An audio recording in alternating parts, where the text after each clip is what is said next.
I am going to introduce to you our first speaker of the night. He is a professor of biology at San Diego State University. Forrest Rohwer led the development of viromics. Did I say that correctly?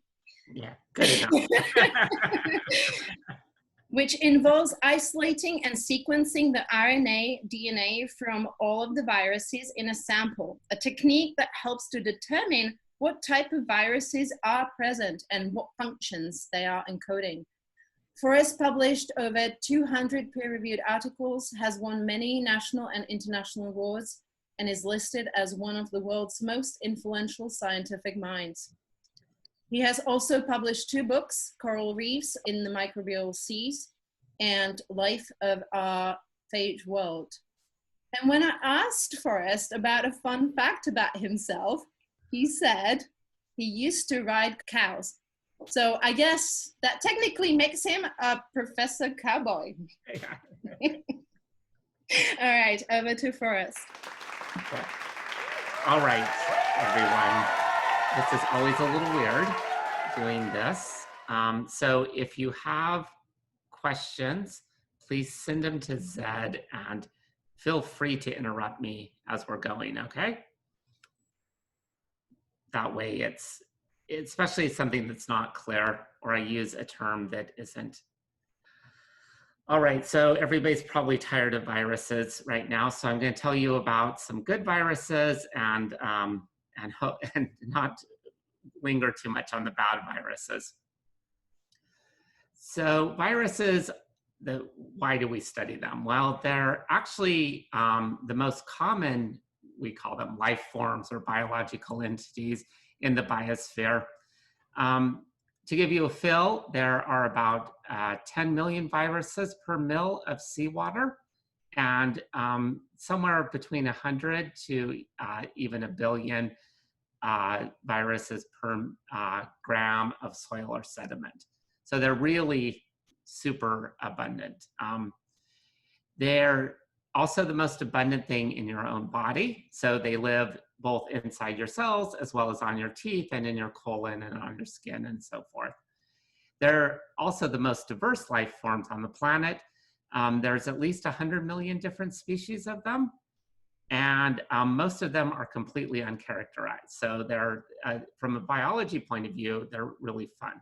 And to give you a feel, there's about 10 to the 31 of them on the planet right at this moment. And that number is so gigantic that it's hard to get your mind around. So there are maybe 10 to the 23 stars in the universe. So that gives you a feel of how many more viruses there are out there. And so how do we actually know this? Because of course they're hard to sample and hard to find. So the main way is this, which is called direct counts. So what we've got here is a micrograph where we've taken seawater, like off Scripps Pier, for example, and we capture the bacteria and the viruses on these little filters that have holes small enough to capture the viruses. And then we stain the DNA in the viruses with a fluorescent stain, and then we count them under a fluorescent microscope. And so all of these little dots are the viruses, and the big dots are the bacteria. Okay? And if you do this all over the world in all these different places, what you find out is that there's about 10 viruses for every cell across the world, roughly speaking. Okay? So the question that should enter everybody's mind is why? Why are there so many of them out there? And it's because they're really actually predators that eat everything in the food web. So we're, of course, more familiar with ones that eat us. So the big predators like ourselves, of course, get killed off by viruses. But there are viruses that infect all the primary producers like the trees and shrubs and so forth, as well as the main primary producers in the ocean like the algae and the dinoflagellates and so forth. And so this primary food web is heavily predated by viruses. And these guys, of course, produce a whole bunch of detritus that ends up in this dissolved organic matter pool that makes up the environment. So this is like feces and dead bodies and everything ends in the detrital food web. Also, primary producers push a lot of organic carbon that they fix into this dissolved organic carbon pool. This is actually the biggest carbon pool on the planet that's biologically active. So these are things like sugars and polysaccharides and stuff that are just floating in seawater or are, you know, in in soil and sediments. And there's so much of this that bacteria, for the most part, are eating it, and they're not really limited by the amount of energy that they can get because there's so much of this. What's keeping them in check, and the reason we're not just all walking on bacteria, is that you have the viruses that infect them, which are the phage. We call those phage for bacteria eaters. Okay? And then another group, which I'm not going to talk about, called the protists. So this viral shunt, as it's called, is one of the main ecological drivers of how carbon cycles in the environment. And it's about 25% of the organic carbon on the planet is moving to make more viruses. Viruses also do this thing where they hang out in cells, so it's not just like they're always blowing them up. So the way that you typically think of a virus making a living is that they absorb, so they stick to the outside of a cell, and they're kind of tasting the cell to make sure that it's one that they can eat. And if it looks good, they'll inject their nucleic acid, so their DNA or their RNA. And then typically what we think of is something that's called the lytic life cycle, where they take over the cell, they make a whole bunch of copies of their genomes, and then they make a whole bunch of copies of the shell that they live in, which is called the capsid. And they assemble new viruses, and then they blow up the cell and they leave. Okay? So that's kind of the typical viral infection cycle. But then there's this whole other class of them, which are called the temperate viruses. And what happens is that they do absorption, and then they do that tasting of the cell to see if it's one that they can infect. They'll do the infection, and they actually become part of the cell's DNA. So they'll hang out in the genome, and they're called a provirus at that point. And the proviruses will sit there and they'll replicate with the cell over time. And then every once in a while, they'll be induced to jump out. You guys are all probably familiar with it because basically everybody has herpes viruses that do this every once in a while. And the different types of herpes viruses that you have determines when you get the viral infection. So like cold sores, when you go out into the sunlight and you get a burst of viruses, that's actually these viruses that are living in your cell jumping out. And of course, there's all of the other herpes viruses that you get in many different ways that will do the same sort of thing. And so and your cells are filled with viruses. So human cells have like 10 to 20 different viruses that we know of. And there's literally hundreds of copies of some of them in your cells. Okay. And we think that almost every cell on the planet actually has different viruses in it, or proviruses. So how do we actually study them? So it's really hard to study environmental bacteria and cells, as well as the viruses that infect them, because it's really hard to culture them. So the way we do it is actually different. We don't culture them in the lab. We, for the most part, just go out and we'll get samples where we filter out everything but the viruses. So viruses are really small, so you can filter out the bacteria. And then we use some techniques to make sure that we've only got the viruses. And then we just sequence the DNA and RNA that's there. And for that, what we do is we take that information and we do a whole bunch of bioinformatics that asks us what types of viruses are there, what genes do they have, and how many types of different species are there. And one of the coolest things about this is that even today, about 25% of what we find belongs to the known fraction, and about 75% belongs to the unknown. And this is really unknown. So this means that we've never observed DNA that's similar to this at all, ever, in all of the history of human sequencing things. So we can say from this that the viruses, or the variomes, represent the largest region of unknown sequence space in the biosphere by a lot, and that this unknownness of about 75% has remained consistent even 20 years of sequencing. So we still haven't even really tapped the diversity at all. From this is to just give you about, so this is if we took the known fraction and we were to ask what sorts of viruses do we think are the most abundant. So right now, these cyphoviruses over here, this is where the DNA is up in the head, and then this is the tail, which is what goes in, and it's what injects the DNA into the cell. So these cyphoviruses are probably the most common type genotype on the planet.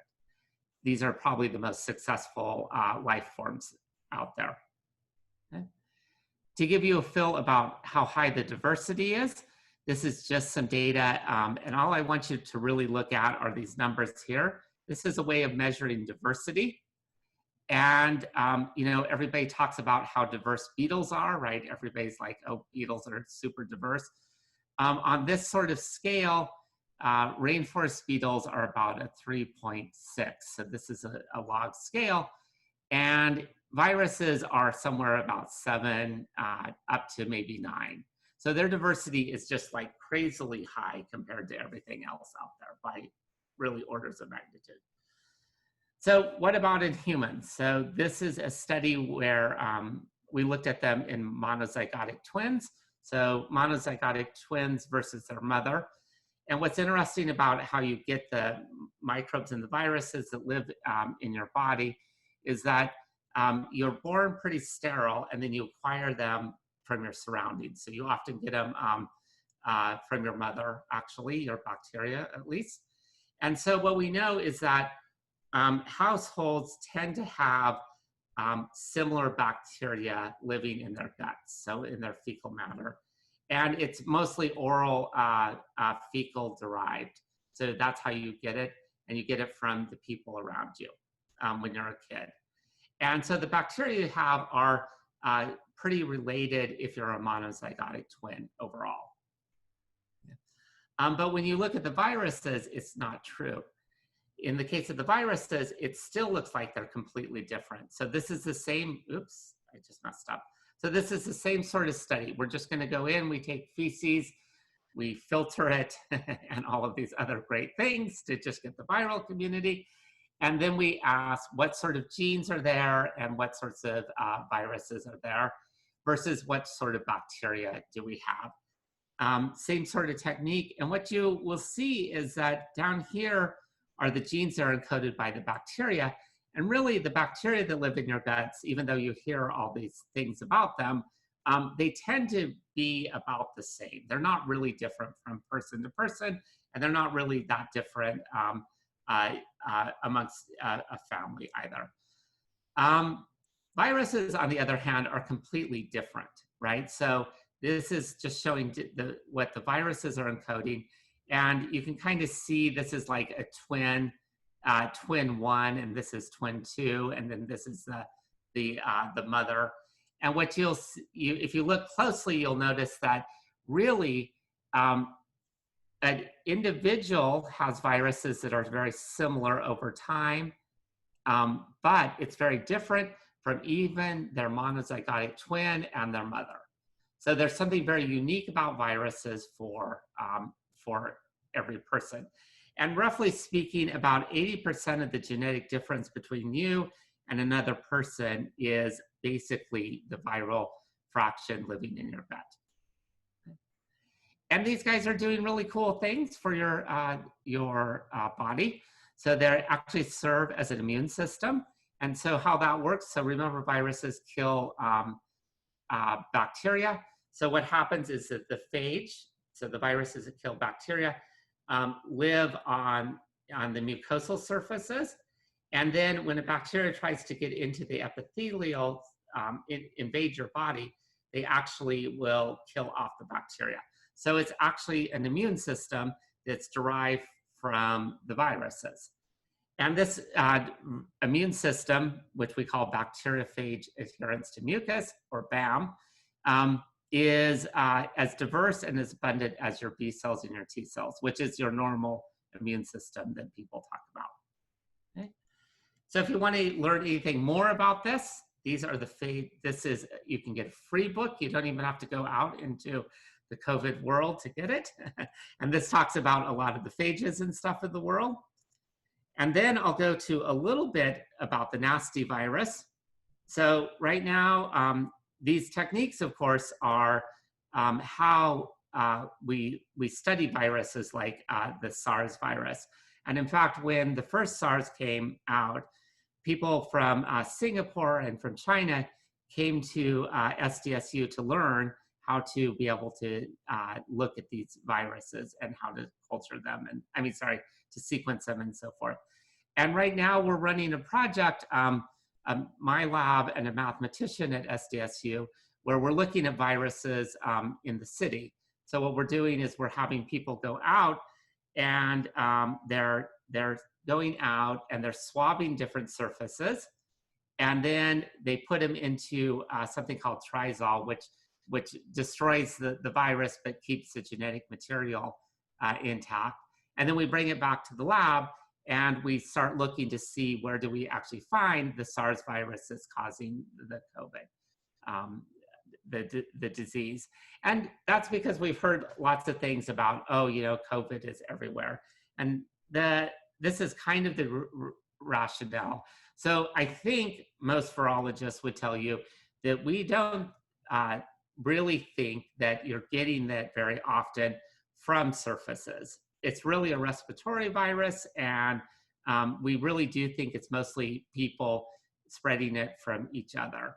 And why that's important is that the message should be, you should be using your masks. It's the best way to stop the spread of this virus. In the US, we've been really given this information to be, you've seen it everywhere, that's all about sanitizing surfaces, washing your hands, etc. And so we're actually really checking that. Really, what's the likelihood of finding the SARS virus on surfaces?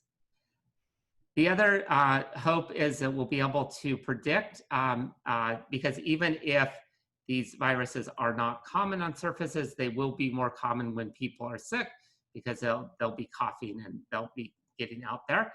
So can we use this to predict secondary waves of this? And because of the methods that we use, we actually will see all the viruses that are there.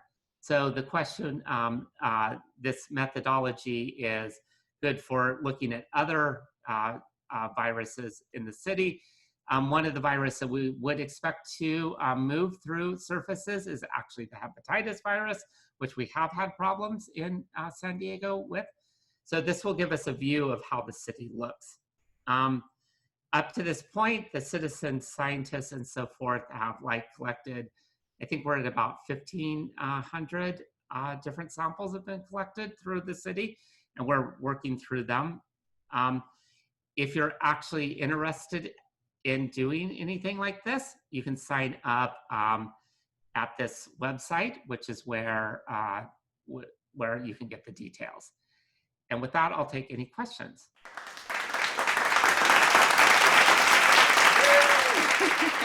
All right, well, thank you. That was wonderful. We do have some questions pouring in. So let me start with the first question. I'll just take them as they came in. And so we have a question from Karen. Is there a controversy about whether viruses are alive? Yes, there's always a controversy about whether viruses are alive, and it's not. I always turn it around and say that. So I don't really. They're not, right? They don't do things like a cell does. They invade and take over a cell. The way people really usually answer that is that they say, well, when the virus is inside the cell, that's when it's alive, right? Because it's doing that sort of thing. What I think is more interesting about it is that they're completely different than the rest of life. And that's because like cells always, you have a cell and then it grows and then it divides. So at that point, all of the material that was in the mother cell is in the two daughter cells. And then that happens again and again. And so what you're always doing is you're getting, in theory, you have like a little bit of the original cell that's been passed down through all of life.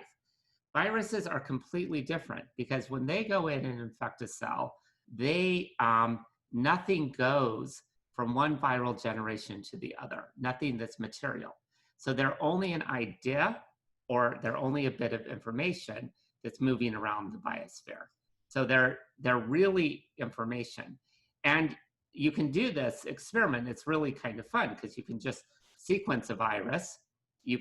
So you take it from the chemistry, you turn it into electrons, you send those through photons through the internet. You turn around, you turn them back into the chemistry and you put them in a cell and you'll get the virus right back. So they're like really cool. So they're much more like a book or something than the rest of life. And it's one of the main ways that biology actually hacks itself. So, and they are super important. They just move, like if you go into a system, an ecosystem, in good or bad ways, the viruses will move the genes that are essential for surviving in that ecosystem all through all the cells in there, right? So if you add an antibiotic to a human, if you treat a human with an antibiotic, you'll frequently see the antibiotic resistance get on all the phage, and then they'll move all over the place and they'll spread the antibiotic resistance, for example.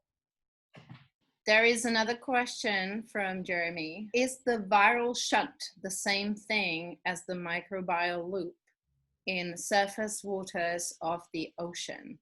And I wonder if you may have to explain a little bit about the viral shunt and microbial loop. So no, it is not, but it's part of that. So what originally, I'm just going to go back because it's a little tricky here.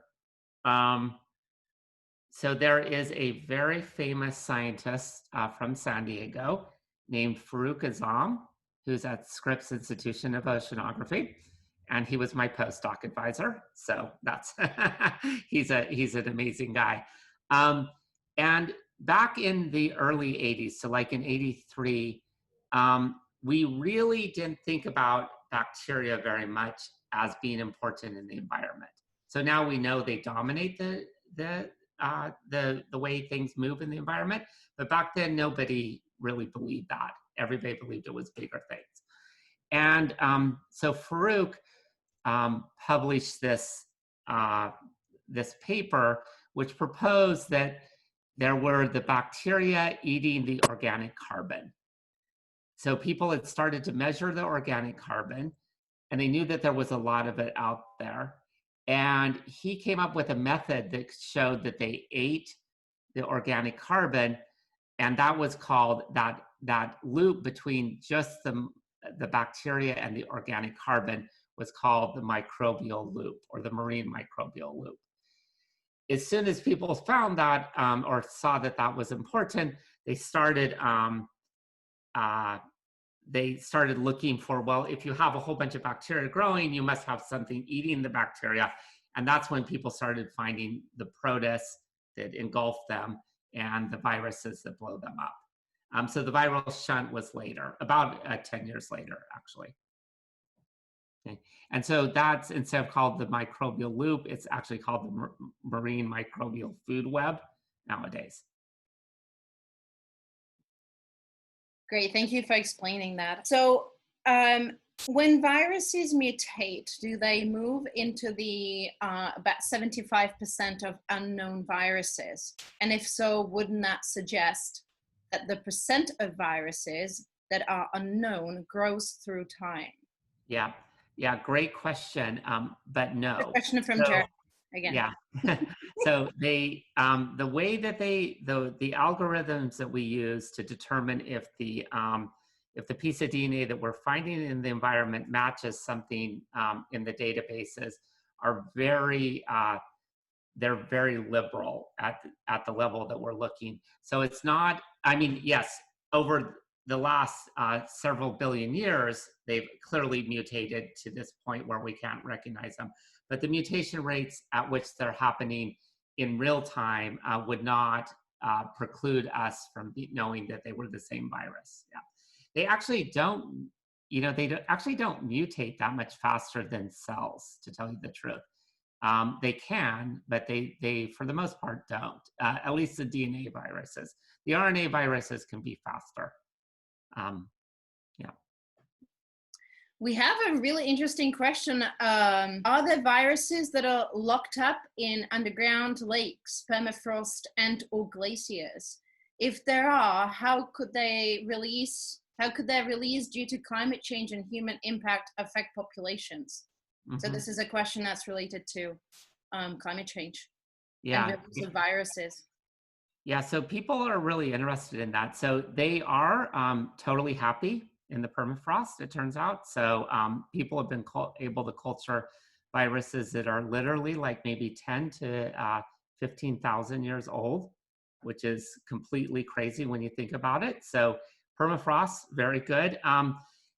Also the same in the ice sheets. So people can find, like, the bacteria get destroyed, but the viruses at very deep in the ice sheets look like they're culturable still. So in theory, you could actually have viruses coming out of the permafrost and really coming back into play. And people have even been worried about that for human diseases. So there are smallpox bodies, of course, all over the place. And people have gone back and found smallpox or bits of smallpox. Same with the 1918 influenza. People went back and sequenced that from viruses isolated out of the permafrost in Alaska. And we can, in fact, remember the story that smallpox came from the old world to the new world, right? One of the things that really kind of showed that that wasn't true was the finding of smallpox in mummies in the Andes. So they had a version of smallpox here before the Europeans showed up. But it was probably a different trophism is the reason that they weren't not immune to the smallpox that did show up with the Europeans. Wow, I didn't know that. That's really great. Wow, Yeah. the virus heritage. Yeah, there's like, for the most part, it looks like most of the viruses were there. They were here in the New World, but they, it still doesn't, just small differences, like as we're seeing, COVID is a great example. Just a very small difference really does determine whether the virus kills you or not. So it wasn't like they didn't have the virus, they just didn't have the exact version that killed maybe 70–80% of the people. So yeah. First, we have a question from Elena. Can you speak to the magnitude of sampled viruses? So your figure said 75% are unknown by 75% of how many? Does this figure account for evolution? Yeah, a vanishingly small part right at the moment. So it's a great question. So the last time I looked, we had maybe 20,000 sequences from viruses, something like that, where we knew the genomes. And all of our data suggests that there's somewhere between up to 100 million species. So we really have not sampled very much, even though we've sampled a lot. And we don't really know, I mean, and I have to say there's a little bit of a bias because all the methods I told you it's about their filtering and stuff, right? So it's much easier to filter seawater than everything else, right? So most of what we've studied are either pathogenic viruses of mammals, effectively, or plants, or in the ocean. And in the ocean, we're starting to see the same viruses over and over. But we have really done a terrible job with soils and sediments. And we have basically no information for anything that's deeper into the crust of the earth at this point. All right, I think we have time for one more question from Brandon and Kate. When you said we have identified about 25% of virus in existence, has that percentage been increasing? Or do we think for everyone identified leaves 3 more unidentified? Right, so yeah, so I need to be careful how I say that. So really, these are very, when we say that we call them, what we call a known is just that there was like a very slight association with a previous sequence that had been in the database. So we're not really talking at the species level at all. We're talking at like at the broad group level. So to really answer your question, there are massively undersampled. I mean, it's just like, it's crazy. Like people that are doing, not really my lab, people that are really just plowing through this. So they're just sequencing as much as possible. Every time they look, they just find whole new groups of viruses. And honestly, if you change our methods, so I showed you the methods that we use, if you do anything a little different, you'll find a whole bunch of new types of viruses. That's kind of just how it is right now. You cannot not find a new virus. So there are like all these, like one of my favorite virologists is a guy named Graham Hatfull, and he runs a program called the C-phages. And what he does is he takes high school and undergrad and college undergrads, and he uses the same bacteria, same species of bacteria, same strain of bacteria, and he has them go culture phage onto it and then sequence them. And even today, they've done about several thousand of these now. They still just keep finding brand new viruses by doing that. So it's just one bacteria, just looking for it. It's just incredible. So like the C-phages project is the best that we have for the diversity of viruses that can affect basically one strain of bacteria. So that gives you a feel. And like humans, you know, as you know, we have, we literally have thousands of viruses that can infect us. So, and that's probably true of every animal and plant species out there. That's all the time for questions we have. So a big, massive applause, everyone. Thank you so much